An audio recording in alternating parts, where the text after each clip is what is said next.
Communication engineering এর আজকের এই টিউটোরিয়ালে সবাইকে স্বাগতম জানাচ্ছি। আজকের টিউটোরিয়ালে আমরা যে অধ্যায়টা নিয়ে আলোচনা করব সেটা হচ্ছে কমিউনিকেশন ইঞ্জিনিয়ারিং এর অত্যন্ত গুরুত্বপূর্ণ একটি অধ্যায়, সার্কিট সুইচিং নিয়ে। তো সার্কিট সুইচিং এর ব্যাপারে প্রথমেই বলতে গেলে এখানে আমরা একটা ডেডিকেটেড পাথ এস্টাবলিশ অর্থাৎ কোনো একটা কমিউনিকেশন মিডিয়াম তৈরি করব, যেই কমিউনিকেশন মিডিয়ামটা ডেডিকেটেড পাথ হিসেবে কাজ করবে। আর ডেডিকেটেড পাথটা কীরকম, যে যখন এই পাথটা ক্রিয়েট হবে অথবা সচল হবে তখন এই পাথের মাঝে সাবস্ক্রাইবার এবং যে রিসিভার তাদের মাঝে কমিউনিকেশনটা কন্টিনিউয়াসভাবে চলতে থাকবে। কতক্ষণ চলবে? যতক্ষণ না আমি কমিউনিকেশনটা ইন্টারাপ্ট করতেছি অথবা কমিউনিকেশনটা শেষ হচ্ছে। আজকের এই টিউটোরিয়ালে আমরা একটা স্যাম্পল সার্কিট ডিজাইন নিয়ে চিন্তা করব। যে সার্কিট ডিজাইনে দেখতে পাবো যে এক প্রান্তে আমার আছে সেন্ডার আর এক প্রান্তে আছে হচ্ছে আমার রিসিভার। এখন সেন্ডার তার ইন্টারমিডিয়েট বিভিন্ন ধরনের যে নোডগুলো আছে, যেমন এখানে 1 থেকে 6 পর্যন্ত যে 6টা ইন্টারমিডিয়েট নোড আছে, এই 6টা ইন্টারমিডিয়েট নোডের মাধ্যমে কোনোটা ইউজ করে এবং কোনোটা নাও ইউজ করতে পারে, তারা রিসিভার প্রান্তে আউটপুটটা পৌঁছে দিবে। এখন যদি সেন্ডার রিসিভারের কাছে ডাটাটা অথবা কমিউনিকেশনের মাধ্যমে যদি কোনো কমিউনিকেটের ভয়েস অথবা অন্যান্য কন্টেন্ট যদি পাঠাতে চায়, তাহলে ফার্স্ট অফ অল তাকে যে কাজটা করতে হবে, সেন্ডার থেকে রিসিভারের কাছে একটা রিকোয়েস্ট সিগন্যাল পৌঁছাতে হবে। যদি না সেন্ডার থেকে রিসিভারের কাছে কোনো রিকোয়েস্ট সিগন্যাল পৌঁছায়, তাহলে রিসিভার বুঝতে পারবে না যে কোন সেন্ডারের কাছ থেকে অথবা কোন লোকেশন থেকে ডাটাটা আসবে, অর্থাৎ কমিউনিকেশন পার্টটা কিভাবে ক্রিয়েট হবে। আমাদের এখানে 1 থেকে 6 পর্যন্ত যে নোটগুলো আছে, এই নোটগুলো ইন্টারমিডিয়েট কমিউনিকেশন মিডিয়াম হিসেবে কাজ করবে। অর্থাৎ এখানে আমাদের যে টেলিকমিউনিকেশন অথবা স্যাম্পল সার্কিট সুইচিং নিয়ে যে কাজটা করা হচ্ছে, সেখানে এই ইন্টারমিডিয়েট নোটগুলোর ভূমিকা হচ্ছে ডাটাটা পৌঁছাইতে সাহায্য করা। তো সেন্ডার যখন রিসিভারের কাছে একটা রিকোয়েস্ট পাঠাবে, তখন রিসিভারকে অবশ্যই কিন্তু একটা অ্যাকনলেজমেন্ট সিগন্যাল আবার সেম ওয়েতে সেন্ডারের কাছে পৌঁছাতে হবে। যেই না মাত্র রিসিভার সেন্ডারের কাছে তার অ্যাকনলেজমেন্ট সিগন্যালটা পাঠালো, সেই মাত্র সেন্ডার বুঝতে পারলো তাদের মাঝে একটা ডেডিকেটেড পাথ ইস্টাবলিশড হয়ে গেছে। ঠিক তখনই সেন্ডার তার ডাটাটা অথবা যে কমিউনিকেশন মিডিয়ামের মাধ্যমে যে তথ্য বা কন্টেন্ট শেয়ার করবে, সেই কন্টেন্টটা সেই ডেডিকেটেড পাথকে ইউজ করে সে ফুল লেন্থে অর্থাৎ পুরা ব্যান্ডউইথ ইউজ করে সেন্টার থেকে রিসিভার প্রান্তে কিন্তু পাঠিয়ে দেবে। তো আমরা এখানে স্যাম্পল একটা পাথ ডিজাইন করছি। যেমন এখানে যে 1 নাম্বার নোড আছে, এই 1 নাম্বার নোডে 2টা ইনপুট কানেক্টর আছে, 2টা আউটপুট কানেক্টর আছে।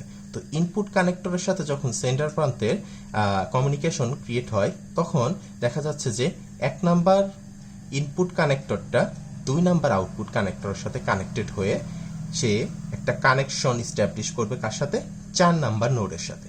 দেন 4 নাম্বার নোডের যে সেকেন্ড আউটপুট কানেক্টরটা ছিল, সেই সেকেন্ড আউটপুট কানেক্টরটা এবার 2 নাম্বার ইনপুট কানেক্টর হিসেবে কাজ করবে এবং সেম বা ফিজিক্যাল ওয়েতে 4 নম্বর নোডের 2 নাম্বার যে কানেক্টরটা আছে আউটপুট কানেক্টর, সেই কানেক্টরের সাথে একটা কমিউনিকেশন ক্রিয়েট করে। দেন কমিউনিকেশনটা যখন ইস্টাবলিশ হয়, তখন 4 নাম্বার নোড থেকে 5 নাম্বার নোডে সিমিলার ওয়েতে ডাটাটা অর্থাৎ কমিউনিকেশন রিকোয়েস্টটা পৌঁছে যায়। 5 নাম্বার নোডে 2 নাম্বার যে কমিউনিকেশন কানেক্টরটা আছে, সেই কানেক্টর থেকে ডাটাটা লাস্ট অফ অল যে আমার ইন্টারমিডিয়েট নোড আছে অর্থাৎ 6 নাম্বার নোডটা, এই নোডের ফার্স্ট কানেক্টরের সাথে ইস্টাবলিশ হয়। তো আমরা এখানে যে কানেক্টরগুলো র্যান্ডমলি সিলেক্ট করছি, এই র্যান্ডমাইজেশন ডিপেন্ড করে যে আমার কোন কানেক্টরটা ফাঁকা আছে অর্থাৎ ফ্রি আছে কিনা তার উপর। যদি কোনো কানেক্টর ফ্রি না থাকে, তখন কিন্তু আমি কোনো ডেডিকেটেড পাথ ইস্টাবলিশ করতে পারবো না। এভাবে সেন্ডার 1 নাম্বার নোড থেকে 6 নাম্বার নোডের মাধ্যমে সে রিসিভার প্রান্তের কাছে একটা রিকোয়েস্ট সিগন্যাল পৌঁছে দিতে পারলো। সিমিলার ওয়েতে রিসিভার সিগন্যাল যখন রিকোয়েস্টটা অ্যাকসেপ্ট করবে, সে একটা অ্যাকনলেজমেন্ট সিগন্যাল 6 নাম্বার নোড থেকে 5 নাম্বার নোড, 5 নাম্বার থেকে 4 নাম্বার নোড, এভাবে 1 নাম্বার নোড, এভাবে সে সেন্টারের কাছে অ্যাকনলেজমেন্ট সিগন্যালটা পৌঁছে দিতে পারবে। যেই মাত্র অ্যাকনলেজমেন্ট সিগন্যালটা পাইলো, সেন্টার তখন এই 1, 4, 5 এবং 6 অর্থাৎ sender to node number 1, to node number 4, to node number 5, to node number 6 and then finally receiver, এই প্রান্তে তার ডাটাটা কন্টিনিউয়াসলি সেন্ড করতে পারবে। এইভাবে আমাদের কি হচ্ছে, একটা ফিজিক্যাল সার্কিটের মতো ক্রিয়েট হচ্ছে, যার জন্য আমাদের এই সিস্টেমটাকে বলা হয় সার্কিট সুইচিং। তো যখন আমাদের সেন্টার থেকে 1, 4, 5, 6 এবং রিসিভার এই কমিউনিকেশন পার্টটা ক্রিয়েট হয়ে থাকে, তখন এই কমিউনিকেশন পার্টটার মাধ্যমে যতক্ষণ না কমিউনিকেশন আমার শেষ হচ্ছে ততক্ষণ পর্যন্ত এই কমিউনিকেশন পার্টটা ডেডিকেটেড থাকবে, কোনোভাবেই হল্ট করা যাবে না আর কি। এবং সার্কিট সুইচিং এর ক্ষেত্রে হল্ট হয়ও না যদি না সিস্টেমটা পুরোটা কলাপস অথবা নষ্ট হয়ে যায়। এখন আমরা যেটা দেখব যে সার্কিট সুইচিং এর মাধ্যমে এই যে আমরা কমিউনিকেশন পাথ ক্রিয়েট করতেছি, কমিউনিকেশন পাথ ক্রিয়েট করার পরে কিভাবে ডাটাটা যাবে পুরো ব্যাপারটাকে আমরা কোনো একটা পিকচারের মাধ্যমে বোঝার ট্রাই করব, অর্থাৎ সিমুলেশন করার ট্রাই করব যে কিভাবে আসলে ডাটাটা আমার এই ডেডিকেটেড পাথের মাধ্যমে কোনো একটা সেন্ডার প্রান্ত থেকে রিসিভার প্রান্তে পৌঁছাতে পারে। তো চিত্রে দেখা যাচ্ছে এখানে টোটাল 4টা নোড আছে, এ, বি, সি এবং ডি। দ্যাট মিনস এ প্রান্ত থেকে ডি প্রান্তে আমার ডাটাটা পৌঁছাতে হবে। মধ্যবর্তী হিসেবে বি এবং সি ইন্টারমিডিয়েট নোড হিসেবে কাজ করবে। তো প্রথমেই যদি এ প্রান্ত সেন্টার হয় তাহলে ডি প্রান্ত রিসিভারের কাছে আমাকে কি করতে হবে, একটা কল রিকোয়েস্ট সিগন্যাল কিন্তু পাঠাতে হয়। দ্যাট মিনস আমি যদি কল রিকোয়েস্ট সিগন্যালটা ডি প্রান্তে পাঠাতে না পারি তাহলে ডি প্রান্তের রিসিভার যে আছে সে কিন্তু বুঝতে পারবে না যে কার কাছ থেকে সিগন্যাল আসবে অথবা কোন লোকেশন থেকে সিগন্যাল আসবে। তো এ কি করে, বি এর কাছে রিকোয়েস্ট করে যে তুমি একটা রিকোয়েস্ট কলকে ফরওয়ার্ড করো। তো বি যদি ফাঁকা থাকে তাহলে বি কি করে, তার পরবর্তী যে ইন্টারমিডিয়েট নোড আছে সি এর কাছে রিকোয়েস্ট করে যে তুমি ডি এর কাছে আমার রিকোয়েস্টটা ফরওয়ার্ড করো। সি যদি ফাঁকা থাকে তাহলে সি এই রিকোয়েস্টটা নেয় অর্থাৎ অ্যাকসেপ্ট করে এবং ডি এর কাছে ফরওয়ার্ড করে দেয়। আমরা এখানে দেখতে পাচ্ছি এই যে রিকোয়েস্টগুলো ফরওয়ার্ড করতেছে এর মাঝে কিছু সময়ের মধ্যে একটা ইন্টারমিডিয়েট গ্যাপের ক্রিয়েট হয়ে যাচ্ছে, যেটাকে আমরা বলি হচ্ছে ডিলে। এখন ডি প্রান্ত পর্যন্ত যেই কল রিকোয়েস্ট সিগন্যাল পৌঁছে গেল, এখন ডি প্রান্ত থেকে কিন্তু সিমিলার ওয়েতে অর্থাৎ এবার উল্টা রিভার্স অর্ডার ওয়েতে আমার যদি এ থেকে বিতে, বি থেকে সিতে, সি থেকে ডিতে কল রিকোয়েস্ট সিগন্যাল যায় তাহলে আমার যে পথ ক্রিয়েট হয়েছে এ বি সি ডি, তাহলে ঠিক অপোজিট প্রান্ত থেকে দ্যাট মিনস ডি থেকে সিতে, সি থেকে বিতে, বি থেকে এতে D C B A path যে ক্রিয়েট হবে সেই পাথ দিয়ে কল অ্যাকসেপ্টেন্স সিগন্যাল অর্থাৎ অ্যাকনলেজমেন্ট সিগন্যাল কিন্তু রিসিভার প্রান্ত থেকে সেন্ডার প্রান্তে আসতে হবে। তো এখানেও দেখা যাচ্ছে যে ডি প্রান্ত থেকে এ প্রান্ত বরাবর একটা কল অ্যাকসেপ্টেন্স সিগন্যাল চলে আসে। যেই না মাত্র অ্যাকসেপ্টেন্স সিগন্যালটা চলে আসলো তখনই কিন্তু আমার পথটা ফাইনালাইজড অর্থাৎ ডেডিকেটেড পাথটা ক্রিয়েট হয়ে গেছে। আর আমি আগেই বলছি ডেডিকেটেড পাথ মানে যে পাথের মাধ্যমে আমি কমিউনিকেট করব এবং পাথটা যতক্ষণ না আমি বন্ধ করব অথবা হল্ট করব ততক্ষণ পর্যন্ত কিন্তু কমিউনিকেশন চলতেই থাকবে, অর্থাৎ পুরো ব্যান্ডউইথটা আমি ইউজ করব আর কি। তো এ প্রান্ত থেকে এবার কি হবে, এই কন্টিনিউয়াস পাথ অর্থাৎ এ বি সি ডি এই পাথ দিয়ে ওর পুরো ডাটাটা সেন্ড করে দেবে কার কাছে, ডি প্রান্তের রিসিভারের কাছে।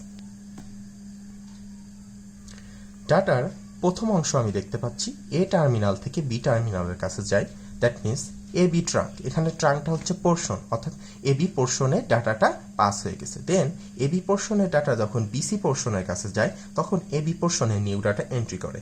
বিসি পোর্শনের ডাটা যখন সিডি পোর্শনে যায় তখন এ বি পোর্শনের ডাটাটা আবার সিমিলার ওয়েতে বিসি পোর্শনে আসে এবং A B পোর্শনে new data entry করে। এরপরে সিডি পোর্শনের ডাটা আমার রিসিভার প্রান্ত রিসিভ করে নেয়।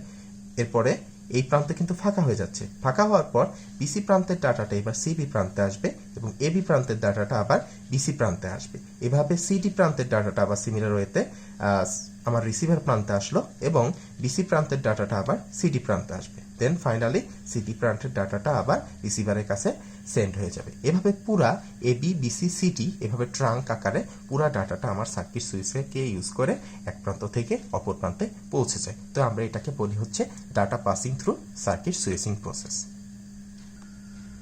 এখন নেক্সট অংশে ফরওয়ার্ড হওয়ার আগে আমরা দুইটা টার্ম একটু জেনে নিই। টার্ম দুইটা হচ্ছে একটা ব্লকিং আর একটা নন ব্লকিং, অর্থাৎ ব্লকিং কমিউনিকেশন মিডিয়াম কিরকম, নন ব্লকিং কমিউনিকেশন মিডিয়াম কিরকম।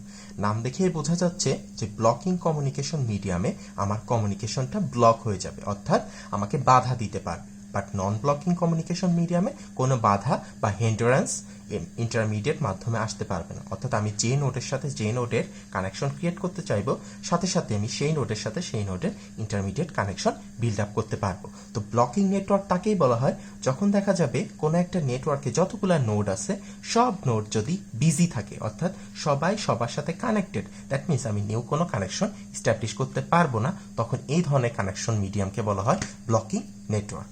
আর নন ব্লকিং নেটওয়ার্ক কি ঠিক তার অপোজিট, অর্থাৎ যে কানেকশন মিডিয়ামে যে কোনো নোডের সাথে যে কোনো নোডের যখন খুশি তখন কানেকশন ক্রিয়েট করা যায় অথবা স্ট্যাবলিশ করা যায়, সেই নেটওয়ার্ককে বলা হয় non blocking connection oriented network medium. তো ব্লকিং নেটওয়ার্কের অন্যতম একটা উদাহরণ হচ্ছে আমরা যে মোবাইল কমিউনিকেশন করি সেটা।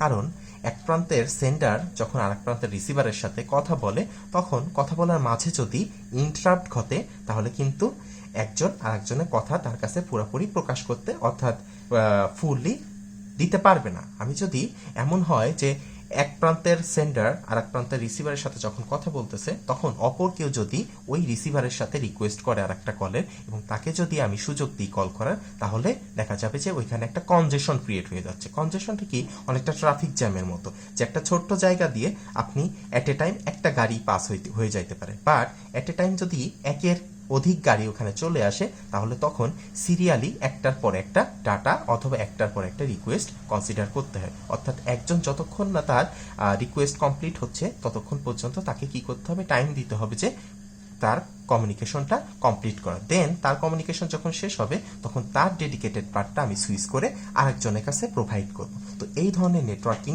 ফ্যাসিলিটিকে বলা হয় ব্লকিং ফ্যাসিলিটি নেটওয়ার্ক। আর নন ব্লকিং ফ্যাসিলিটি নেটওয়ার্ক কিরকম? যে নেটওয়ার্কে আমি কথা বলবো বাট একাধিক মানুষও কথা বলতে পারি। তো কথা বলার থেকে এটা ডাটা পাসের ক্ষেত্রে হচ্ছে বেশি গুরুত্বপূর্ণ।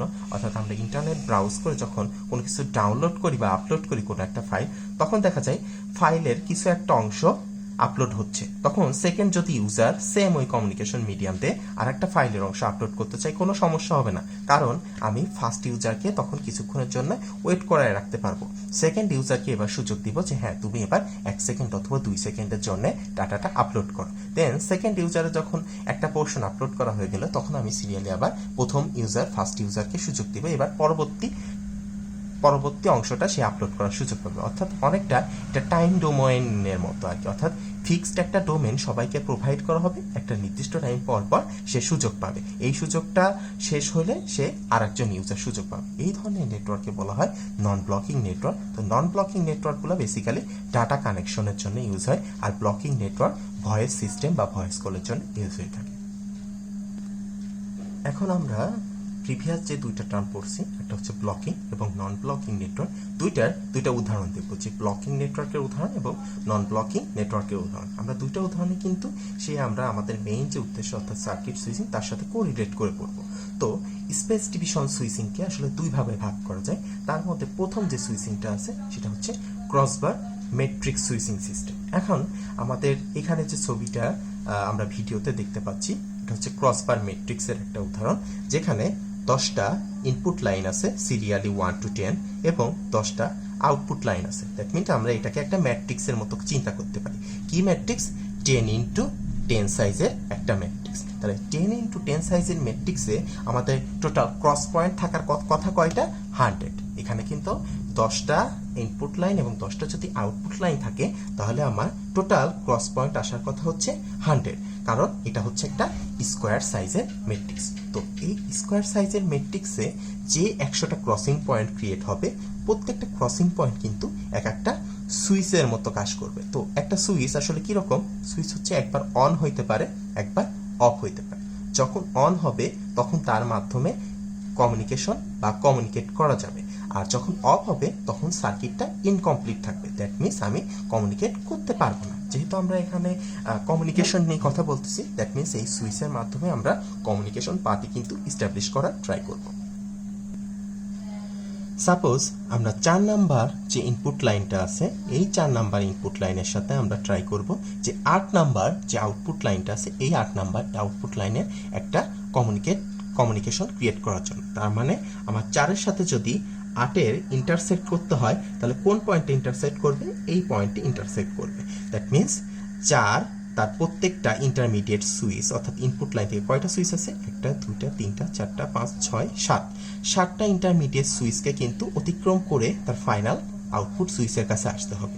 সিমিলার ওয়েতে 8 যদি 4 এর সাথে কমিউনিকেট করতে চায় তাহলে ইন্টারমিডিয়েট 1 2 3 4 5 6 টোটাল 6টা ইন্টারমিডিয়েট সুইচ অতিক্রম করে তারপরে ফাইনাল সুইচের কাছে আসতে হবে। এখন তাহলে এই যে ইন্টারমিডিয়েট সুইচগুলো আছে 4 থেকে ফাইনাল সুইচে আসার সময় এবং 8 থেকে ফাইনাল সুইচে আসার সময় প্রত্যেকটা সুইচকেই কিন্তু অন থাকতে হবে। যদি 4 থেকে আসার সময় দেখা যায় এই 3 নাম্বার সুইচটা অন না থেকে অফ থেকে যায়, তাহলে যতই পরবর্তী সুইচগুলো অন থাকুক আমার 2 নাম্বার সুইচ থেকে কিন্তু 4 নাম্বার সুইচে রিকোয়েস্টটা ফরওয়ার্ড হইতে পারবে না। কারণ হচ্ছে ইন্টারমিডিয়েট যে 3 নাম্বার সুইচ সেটা অফ আছে। তাহলে 4 এর সাথে 8 এর কমিউনিকেশন বিল্ড করতে গেলে এখানে 7টা ইন্টারমিডিয়েট সুইচ এবং এখানে 6টা ইন্টারমিডিয়েট সুইচ, টোটাল 13টা ইন্টারমিডিয়েট সুইচকে কিন্তু আমার অন থাকতে হবে। যদি 13টা ইন্টারমিডিয়েট সুইচ অন থাকে তখনই শুধুমাত্র 4 এবং 8 কি করতে পারবে, 4 থেকে 8-এ কমিউনিকেশন পাথ অর্থাৎ ডেডিকেটেড পাথ ক্রিয়েট করা পসিবল। এখন এখানে যদি আমি 4-এর সাথে তো 8-এর কমিউনিকেশন ক্রিয়েট করলাম, যদি কোনো একটা ইন্টারমিডিয়েট সুইচ নষ্ট বা ফল্ট হয়, যেমন এই যে এখানে বলছিলাম যে 4 থেকে 8-এ কমিউনিকেশন করব, বাট এখানকার থার্ড সুইচটা ফল্ট আছে, যদি কোনো সুইচ ফল্ট থাকে তাহলে কিন্তু আমার এই কমিউনিকেশন তৈরি করা পসিবল হবে না। এখন এই 10x10 ম্যাট্রিক্স সিস্টেমে যেহেতু আমার 100টা ক্রসিং পয়েন্ট, তাহলে আমার এই ক্রসিং পয়েন্টকে অর্থাৎ এই সুইচগুলোকে নিয়ন্ত্রণ করাটা কিন্তু সো টাফ। তাই ক্রসবার ম্যাট্রিক্সের অন্যতম একটা ডিসঅ্যাডভান্টেজ হচ্ছে maximum number of crossing point থাকায় এই ক্রসিং পয়েন্ট তো এক একটা সুইচের মতো কাজ করবে, এই সুইচগুলোকে বা সুইচগুলোকে কন্ট্রোল করা টাফ হয়ে যায়। কারণ একটা কমিউনিকেশন বিটার করতে গেলে ইন্টারমিডিয়েট প্রত্যেকটা সুইচকে কিন্তু অন হইতে হবে। আমি বোঝার সুবিধার তার একটা পাথ নিয়ে আলোচনা করি। যেমন কারো মনে হইলো যে 6 নাম্বার ইনপুট লাইনের সাথে আমি এখন 10 নাম্বার আউটপুট লাইনের কমিউনিকেশন ক্রিয়েট করব। তার মানে 6 নাম্বারের এবং 10 নাম্বারের ইন্টারসেক্টিং পয়েন্টটা কোথায় হবে, এইখানে হবে। তাহলে 6 থেকে এই ফাইনাল সুইচ পয়েন্টে আসতে কিন্তু এই সামনের 9টা সুইচকে কি করতে হবে, অন থাকতে হবে। সিমিলার ওয়েতে 10 থেকে 6 এর ইন্টারসেক্ট পয়েন্টে আসতে ইন্টারমিডিয়েট 4টা সুইচকে কিন্তু অন থাকতে হবে। এর মাঝে কোনো একটা ইন্টারমিডিয়েট সুইচ যদি অফ থাকে, যেমন এটাও যদি অফ থাকে, তাহলে কিন্তু 6 এর সাথে 10 এর কমিউনিকেশন করা পসিবল হবে না। ঠিক এটাই যে ক্রসবার ম্যাট্রিক্সের যেমন সুবিধা আছে যে কোনো নোডের সাথে যে কোনো নোডের কানেকশন করা যাচ্ছে, বাট কানেকশন করা গেলেও যদি ইন্টারমিডিয়েট সুইচগুলোকে আমি কন্ট্রোল না করতে পারি তাহলে কিন্তু আমার কমিউনিকেশন ফেল করবে, যেটা ক্রসবার ম্যাট্রিক্সের অন্যতম একটা ডিসঅ্যাডভান্টেজ। তো আমাদের এখানে যে ক্রসবার ম্যাট্রিক্স নিয়ে আমরা আলোচনা করলাম, এটা হচ্ছে একটা নন ব্লকিং নেটওয়ার্ক। দ্যাট মিনস যে কোনো নোডের সাথে যে কোনো নোডের আমরা কমিউনিকেশন ক্রিয়েট করতে পারি। তাহলে নন ব্লকিং নেটওয়ার্ক আমরা কি ধরনের কমিউনিকেশন ইউজ করে থাকি? বেসিক্যালি আমরা নন ব্লকিং নেটওয়ার্ক ডাটা কমিউনিকেশন অথবা ডাটা সেন্ডিং আর আপলোডিং এর ক্ষেত্রে ইউজ করে থাকি আর কি। এখন ক্রসবার ম্যাট্রিক্সের একটা যে ডিসঅ্যাডভান্টেজটা আছে, অর্থাৎ মাল্টিপল বা ম্যাক্সিমাম নাম্বার অফ সুইচকে যে আমরা কন্ট্রোল করতে পারতেছি না কমিউনিকেশনের ক্ষেত্রে, সেই ক্রসিং পয়েন্টকে কিভাবে কমিয়ে আমাদের এই কমিউনিকেশন মিডিয়ামকে উন্নত করা যায় তার একটা সলিউশন দেখব। অর্থাৎ পরবর্তী যে আমরা টাইম স্টেজ সলিউশনটা দেখব সেটাই হবে ক্রসবার ম্যাট্রিক্সের ডিসঅ্যাডভান্টেজের আউটপুট, অর্থাৎ কিভাবে এর ডিসঅ্যাডভান্টেজটাকে আমরা রিমুভ করে এর থেকে একটা বেটার সিস্টেম ডিজাইন করতে পারি। ক্রসবার ম্যাট্রিক্সের যে প্রবলেমটা ছিল সেই প্রবলেমটা সলিউশন করার জন্য আমরা যে সুইচিংটা দেখব তাকে বলা হয় 3 স্টেজ স্পেস ডিভিশন সুইচিং।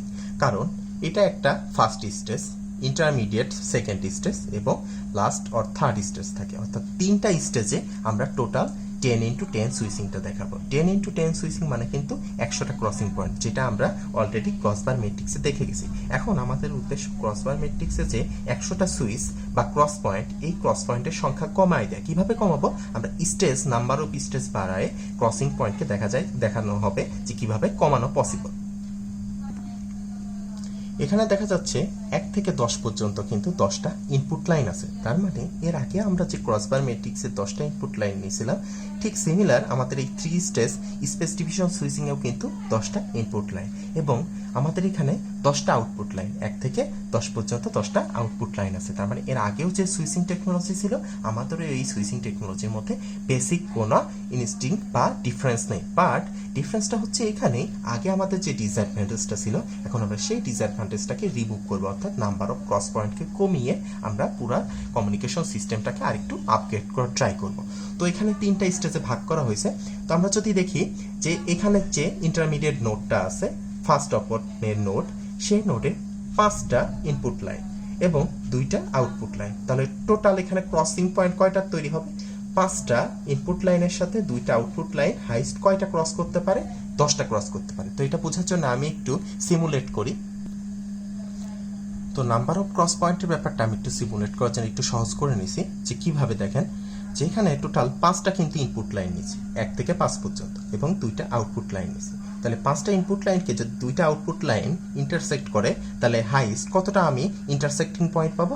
10টা ইন্টারসেক্টিং পয়েন্ট পাবো। তো আমি এটাই বুঝাতে চাচ্ছিলাম যে 5টা ইনপুট লাইন 2টা আউটপুট লাইনকে ক্রস করলে টোটাল নাম্বার অফ ক্রস পয়েন্টের সংখ্যা হবে 10। তাহলে উপরে যদি 10টা ইন্টারসেক্টিং পয়েন্ট থাকে, এখানেও কিন্তু 10টা ইন্টারসেক্টিং পয়েন্ট থাকে, কারণ এখানেও 5টা ইনপুট লাইন, তার থেকে 2টা আউটপুট লাইন বের হয়েছে। তাহলে ফার্স্ট স্টেজে আমার টোটাল ক্রসিং পয়েন্ট কত আসলো? এখানে আসছে 10, এখানে আসছে 10, দ্যাট মিনস 10 প্লাস 10, টোটাল 20 আপাতত। এরপর আমরা সেকেন্ড স্টেজে আসি। সেকেন্ড স্টেজে যে আমাদের নোডগুলো আছে, যেমন ফার্স্ট সব থেকে উপরের নোডটা, এই নোডের ইনপুট লাইন হচ্ছে 2টা, আউটপুট লাইন 2টা। তাহলে টোটাল ক্রসিং পয়েন্ট কত আসবে? টোটাল 4।